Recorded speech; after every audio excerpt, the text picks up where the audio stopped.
جی بۆ دیتنە باشتر تەلەفۆنە خوا بیزیڤێرینن. Please rotate your phone for a better view and experience.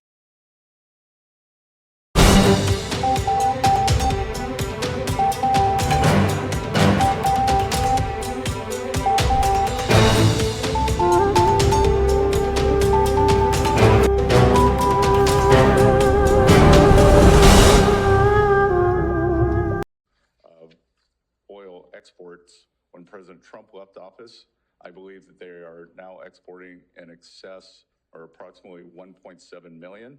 So through sanctions policy, I believe that we can, again, as I like to say, make Iran poor again.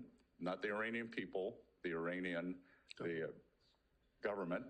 And then at the same time, they have our domestic producers